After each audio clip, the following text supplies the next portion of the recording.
आज के वीडियो में हम देखेंगे एनटीपीसी अंडर ग्रेजुएट एग्जाम 2025 जो चल रहा है 13 अगस्त सेकेंड शिफ्ट के क्वेश्चन। दोस्तों यह वीडियो आने में थोड़ा लेट हो गया क्योंकि हमारे पास क्वेश्चन थोड़ा लेट से आया और हमारे द्वारा जो भी प्रश्न लाया जाता है वो 100% रियल होते हैं। तो चलिए मैं इस वीडियो को शुरू करता हूं। आज का हमारा जो पहला प्रश्न दिया हुआ है, अनुच्छेद 371A के तहत किस राज्य को विशेष अधिकार प्राप्त है? तो यह नागालैंड को प्राप्त है। दोस्तों आज का 13 अगस्त का फर्स्ट शिफ्ट में ही जो क्वेश्चन पूछा गया था विशेष राज्य से ही दिया गया है, यानी कि जो टॉपिक हमारा पकड़ा जाता है वह तीनों शिफ्ट में वही टॉपिक चलता है। इसलिए जो भी क्वेश्चन हमारे द्वारा बताया जा रहा है उन टॉपिक को आप एग्जाम देने से पहले जरूर देख लें। और फर्स्ट टॉपिक में जो आज का फर्स्ट शिफ्ट में हमारे द्वारा जो वीडियो बनाया गया है उसमें विशेष राज्य के अधिकार का जो 371A, 371B, 371C, 371DE इन सभी में दिया गया है वो हमारे द्वारा बनाया गया है। जैसे कि 371D और E में आंध्र प्रदेश और तेलंगाना को विशेष राज्य का दर्जा दिया गया है, ये आपको याद रखना है। तो ये सारे के सारे प्रश्न पूछे गए प्रश्नों में से ही आ रहे हैं, इसलिए टॉपिक को आप एग्जाम देने से पहले जरूर देखकर ही जाएं। तृतीय क्षेत्र के अंतर्गत कौन आता है? तो तृतीय क्षेत्र के अंतर्गत आता है बैंकिंग, शिक्षा, स्वास्थ्य सेवा, परिवहन, पर्यटन और सूचना प्रौद्योगिकी। इन्हीं में से कोई ऑप्शन आपको दिया गया होगा जो आप सही करके आए होंगे।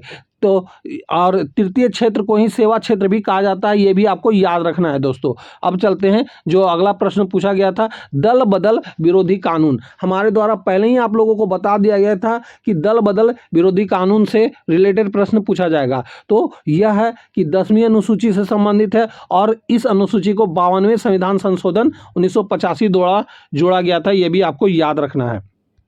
दोस्तों अगला प्रश्न जो पूछा गया था, विश्व में सबसे दक्षिण में स्थित मरुस्थल कौन सा है? तो निम्न में से दिया गया होगा। दोस्तों उसमें से जो सबसे दक्षिण में था वह था, आंसर सही होगा, कालाहारी मरुस्थल। हमारा अगला प्रश्न जो पूछा गया था, करकट्टम किस राज्य का लोक नृत्य है? तो यह तमिलनाडु का लोक नृत्य है, ये आपको याद रखना है।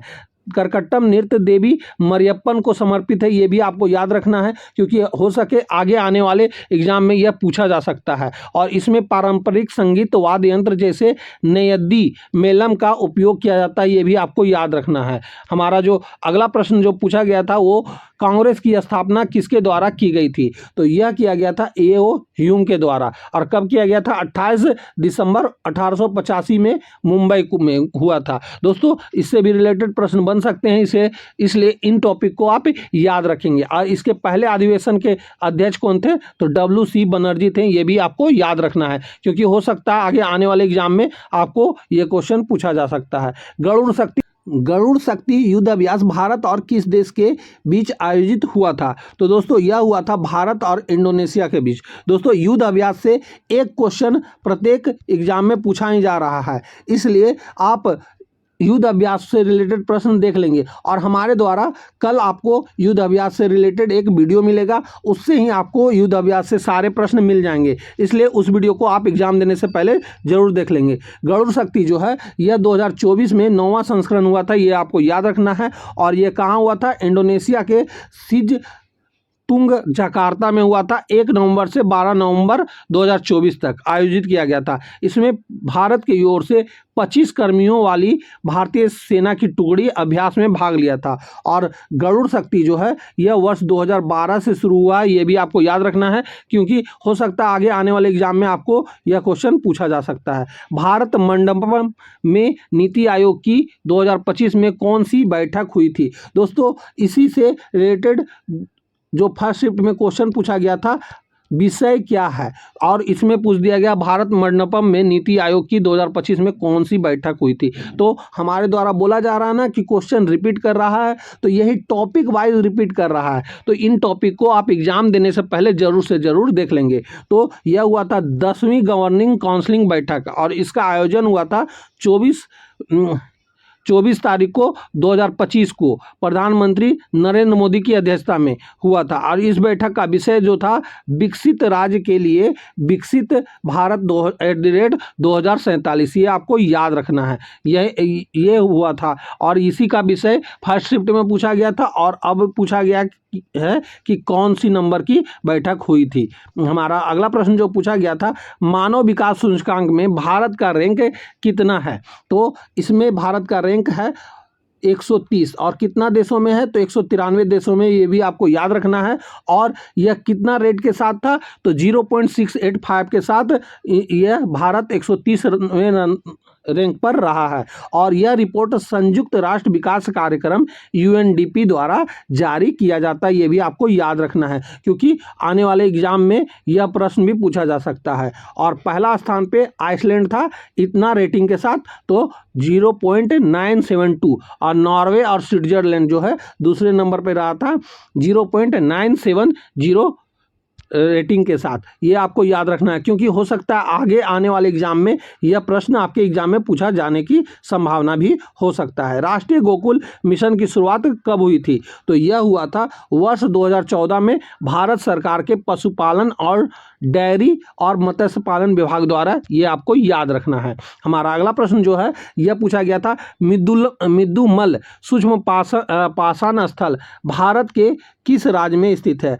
तो यह तेलंगाना राज्य में स्थित के नारायणपेट जिले में स्थित है। ये आपको याद रखना है। और यह यूनेस्को विश्व धरोहर में भी शामिल है। तो दोस्तों आगे आने वाले एग्जाम के लिए यह आपको हिंट दे दिया है कि यूनेस्को विश्व धरोहर में जो भी स्थल शामिल है उसे आप देख लें क्योंकि इससे रिलेटेड प्रश्न एग्जाम में पूछे जा रहे हैं। हमारा अगला प्रश्न जो पूछा गया था, कंप्यूटर में डिलीट किया गया फोटोज वीडियोज फाइल कहाँ रहता है? तो ये डिलीट किया हुआ फाइल जो है परमानेंट डिलीट नहीं होता, ये रिसाइकल बिन में जाता है। अगर जो परमानेंट डिलीट कर दिया जाएगा तो यहाँ से भी यह हट जाएगा। हमारा अगला प्रश्न जो पूछा गया था वह था, दिल्ली विधानसभा में महिलाओं को आरक्षण देने के लिए संविधान में किस अनुच्छेद में संशोधन किया गया है? तो वह अनुच्छेद था अनुच्छेद 239 ए में।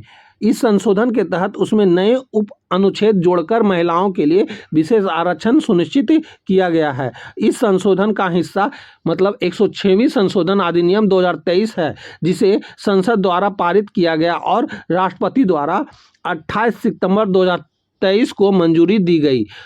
यह संशोधन महिलाओं के लिए दलित सीटों सहित 1/3 यानी 33% आरक्षण सुनिश्चित करता है और यह दिल्ली विधानसभा के भीतर लागू होता है। यह केवल दिल्ली विधानसभा के भीतर ही लागू होता है, ये आपको याद रखना है। हमारा अगला प्रश्न जो पूछा गया था, Alt+Tab कुंजी संयोजन दबाने पर क्या होता है? तो यह होता है कि कंप्यूटर में खुली हुई विंडोज एप्लीकेशन के बीच स्विच हो जाता है। ये आपको याद रखना है Alt+Tab दबाने पर। हमारा अगला प्रश्न जो पूछा गया था, वर्ष 2025 में महाशिवरात्रि किस तिथि को मनाई गई थी? तो यह मनाया गया था 26 फरवरी को। यह आपको याद रखना है। और यह कब मनाया जाता है? हर वर्ष। तो फाल्गुन मास के कृष्ण पक्ष की चतुर्दशी तिथि को पड़ता है। ये आपको याद रखना है। हो सकता है आने वाले एग्जाम में यह पूछा जाएगा महाशिवरात्रि किस मास में मनाया जाता है? तो हिंदी कैलेंडर के अनुसार फाल्गुन मास में मनाया जाता है। ये आपको याद रखना है। हमारा अगला प्रश्न जो पूछा गया था, वर्ष 2025 में पद्म भूषण पुरस्कार मरणोपरांत किन्हें मिला है? तो वहाँ दिया गया होगा निम्न में से मरणोपरांत। तो मरणोपरांत जो है टोटल 4 लोगों को मिला था। ये आपको याद रखना है। और वर्ष 2025 में जो है 19 पद्म भूषण पुरस्कार मिला था। ये भी आपको याद रखना है क्योंकि आने वाले एग्जाम में यह पूछा जाएगा। आगामी एग्जाम जितने भी शिफ्ट में होंगे उनमें हो सकता है यह प्रश्न पूछा जाए। और कौन कौन किन्हें किन्हें मरणोपरांत मिला है ये आप नाम याद रखिएगा। विवेक देवराय मरणोपरांत मिला है, साहित्य और शिक्षा NCT दिल्ली में के रहने वाले हैं। और मनोहर जोशी जो हैं इनको मिला था सार्वजनिक मामलों महाराष्ट्र के रहने वाले हैं। और पंकज उधास इनको भी मरणोपरांत ही मिला था, कला के क्षेत्र में जो गजल गायक थे महाराष्ट्र के क्षेत्र में ही मिला है, रहने वाले थे। और सुशील कुमार मोदी, ये आपको नाम याद रखना है। हो सकता है ये क्वेश्चन आपके एग्जाम में जरूर पूछा जाएगा। तो सुशील कुमार मोदी जो है ये मरणोपरांत सार्वजनिक मामलों के मंत्री थे। यह बिहार के रहने वाले थे। ये क्वेश्चन आपको पूछा जाएगा। और कुल पद्म पुरस्कार जो मिला था, ये आपको याद रखना है, 139 था, जिसमें पद्म भूषण 7 था और 19 पद्म भूषण था और 113 पद्मश्री पुरस्कार था। ये आपको याद रखना है, इससे रिलेटेड भी आपके आगे आने वाले एग्जाम में क्वेश्चन बन सकते हैं। हमारा अगला प्रश्न जो पूछा गया था, 86वां संविधान संशोधन अधिनियम किससे संबंधित है? तो इस संशोधन के तहत अनुच्छेद 21 का ए जोड़ा गया था, ये आपको याद रखना है, जिसमें कहा गया था कि 6 से 14 वर्ष के सभी बच्चों को निःशुल्क अनिवार्य शिक्षा दी जाएगी। 21 ए जोड़ा गया था और 6 से 14 वर्ष के सभी बच्चों को निःशुल्क अनिवार्य शिक्षा दी जाएगी, यह कहा गया था। और इसमें अनुच्छेद 45 को संशोधित कर 6 वर्ष से कम उम्र के बच्चों के लिए प्रारंभिक बचपन देखभाल और शिक्षा की व्यवस्था भी की गई थी, ये भी आपको याद रखना है। और अनुच्छेद 51 का ए का सबस्लॉ के जोड़ा गया था, ये भी याद रखना है, जिसमें माता पिता अभिभावकों का कर्तव्य है कि अपने बच्चों को 6 से 14 वर्ष की आयु में शिक्षा दिलाएं, यह जोड़ा गया था, ये भी आपको याद रखना है। हमारा अगला प्रश्न है, सिविल जज के लिए न्यूनतम एक्सपीरियंस क्या है? मतलब आजकल जो एक्सपीरियंस खोजा जाता है वह एक्सपीरियंस की बात कही जा रही है, तो उसके लिए एक्सपीरियंस है। सुप्रीम कोर्ट ने न्यायिक सेवा में प्रवेश के लिए 3 साल मतलब 3 वर्ष तक कानूनी अभ्यास अनिवार्य कर दिया है। मतलब जो है कानून जो है सुप्रीम कोर्ट जज अभ्यास के लिए 3 वर्ष न्यूनतम कर दिया गया है। और यह निर्णय कब लिया गया था? तो 20 मई को लिया गया था, यहाँ पे मई होगा, मई को लिया गया था, ये आपको याद रखना है, मई 2025 को। हमारा अगला प्रश्न जो पूछा गया था, किस काल में पत्थरों के औजार बनाए गए थे? तो वह था पाषाण काल, ये आपको याद रखना है। ये पाषाण काल, पुरान पाषाण काल, ये नव पाषाण काल से संबंधित प्रश्न भी बन रहे हैं, इसलिए आप इसे याद रखिएगा। भारत के सर्वोच्च सेनापति कौन होते हैं? तो यह होते हैं राष्ट्रपति। दोस्तों, सर्वोच्च सेनापति से क्वेश्चन पूछा गया है, तो अब सभी दल जैसे वायुसेना, थल सेना और जल सेना, इससे रिलेटेड प्रश्न भी बन सकते हैं, इसलिए इसे आप याद रखिएगा। क्षेत्र के स्पीसीज किसे कहते हैं? तो यह कहा जाता है, स्थानीय प्रजाति को कहा जाता है। हमारा अगला प्रश्न जो पूछा गया था, निम्न में से कौन बीमाहीन है? तो यहाँ पे 4 ऑप्शन दिए गए होंगे, उसमें से कौन पूछा होगा बीमाहीन है? तो यहाँ पे जो ऑप्शन सही आंसर हो जाता है आपका अपवर्तनांक। अपवर्तनांक जो है बीमाहीन होता है, ये आपको याद रखना है। हमारा अगला प्रश्न है, दिल्ली सल्तनत के समय सैन्य प्रशासन को क्या कहा जाता था? तो यह कहा जाता था दीवाने अर्ज कहा जाता था। यह क्वेश्चन दोस्तों रिपीट किया गया क्वेश्चन है और यह क्वेश्चन पूछा गया है, इसलिए आप याद रखिएगा कि एग्जाम में काफ़ी प्रश्न रिपीट भी होते हैं, इसलिए जितने भी एग्जाम में पूछे गए प्रश्न हैं उसे आप एग्जाम देने से पहले जरूर देख के जाएं। हो सकता है कि आपके एग्जाम में 3 से 4 प्रश्न रिपीट हो जाएं, ताकि आप उसे सही करके आएँ और आपका मेरिट लिस्ट में नाम आ सकता है इन्हीं प्रश्नों को देखकर। वर्ष 1947 में भारत की जीवन प्रत्याशा कितनी थी? तो यह थी 32 वर्ष। हमारा अगला प्रश्न जो पूछा गया था, जैव जनित प्रक्रिया में निम्नलिखित में से कौन उत्प्रेरक के रूप में कार्य करता है? तो वह एंजाइम कार्य करता है।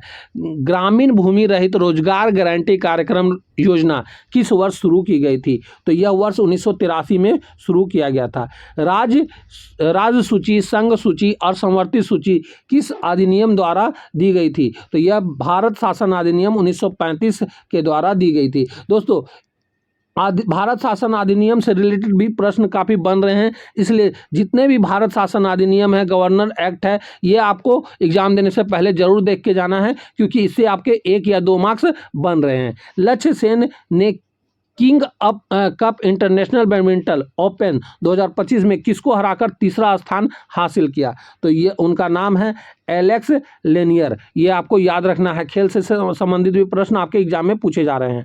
हमारा अगला प्रश्न जो पूछा गया था, वंदे मातरम पत्रिका के माध्यम से सबसे पहले पूर्ण स्वराज की मांग किसने की थी? तो यह किया गया था अरविंदो घोष जी के द्वारा। दोस्तों, यह क्वेश्चन भी आपके लिए काफ़ी महत्वपूर्ण है और यहीं तक हमारा आज के वीडियो में क्वेश्चन पूछा गया था आज के शिफ्ट में, जो कि हमारे द्वारा 100% रियल प्रश्न आप लोगों को दिखाया गया है। और ये प्रश्न आपको एग्जाम में रिपीट होंगे, ये टॉपिक से रिपीट होंगे जो कि आपको पढ़ के जाना है। और इन टॉपिक से काफ़ी प्रश्न आपको एग्जाम में मिलेंगे, इसलिए आप इन टॉपिक को हो सके तो जितना हो सके डिटेल में देख के जाएंगे। तो अब हम आपसे मिलेंगे अब अगले शिफ्ट के क्वेश्चन के साथ। तब तक के लिए हम आपसे लेते हैं अलविदा। जय हिंद, वंदे मातरम।